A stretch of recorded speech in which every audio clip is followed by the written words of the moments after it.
Transcription number 228.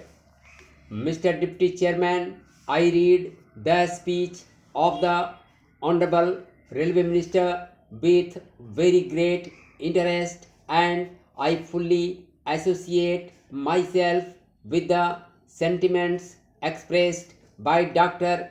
Kunjuru that the speech makes us very happy.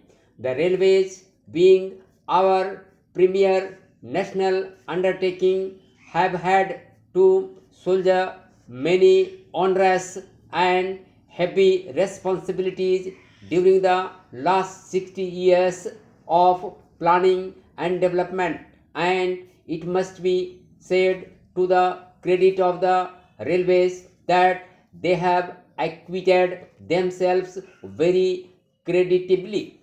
The Honorable Railway Minister has referred to many things in his speech, and the credit goes to the railway administration for such achievements.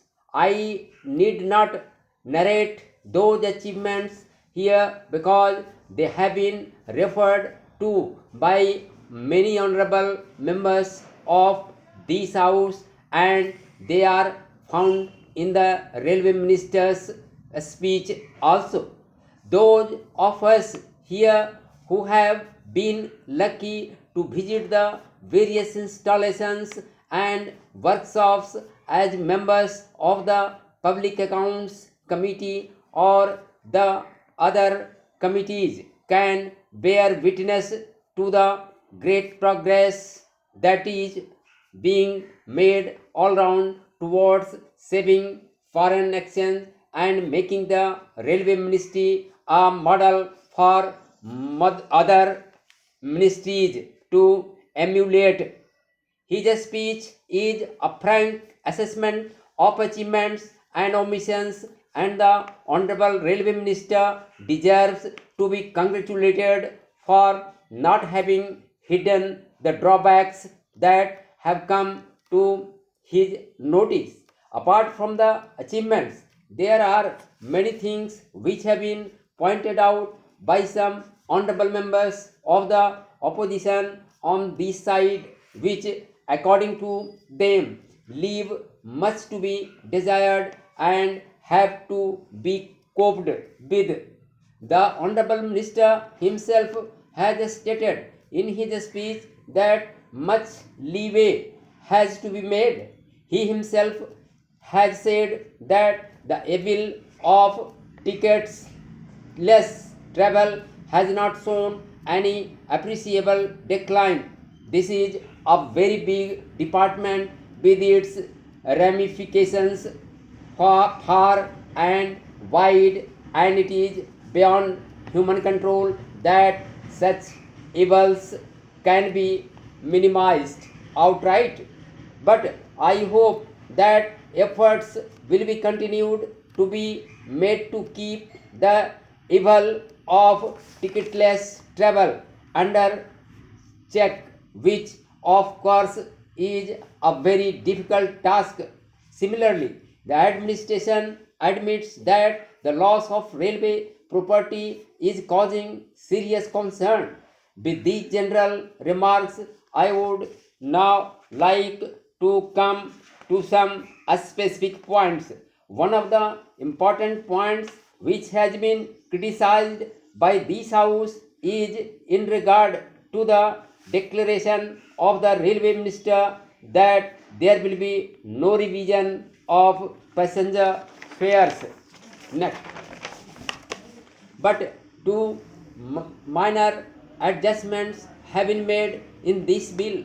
One is that the special surcharge at present levied has been raised slightly, and the other is that the minimum distance charged for coal has been altered slightly.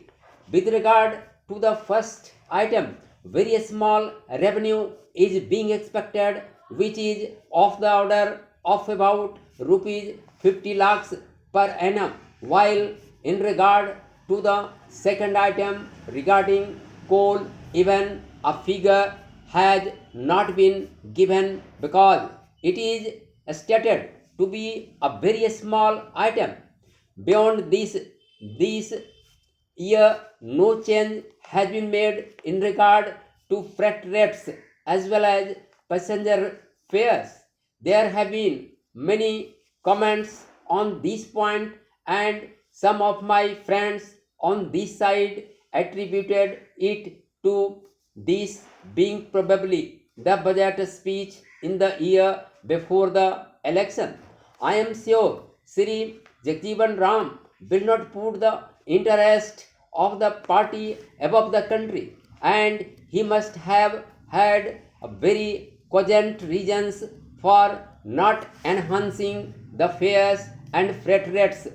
We will be very pleased indeed to know his point of view as to what he has to say in the matter. But we know very well that already taxes in the country are very heavy all round. This view might be behind the mind of the Honorable Minister to decide that this year the fares and freight rates should not be raised, but all the same, we will be interested to know his point of view. We do hope that his example will be followed by the Honorable Finance Minister also when he presents his budget before long, and the country will indeed be very grateful to him as the traveling public is grateful to the Honorable Railway Minister for his budget proposals this year. Sir, I come to the question of railway finances. The railway minister himself has made such a nice case in regard to the raising of fares and freight rates. Therefore, it is all the more surprising that on the one hand he makes a very strong case for raising the fares and the freight rates, and on the other he has not taken this step at all, but looked at purely from a financial angle. The finances of the railways make a little unhappy revelation. These points have been discussed in detail by many of the honorable members of this house, and I need not go into them, but I will refer to them only in a brief way. We will shortly be entering into the 11th 5-year plan. A large amount will be earmarked for the railways during the 11th plan.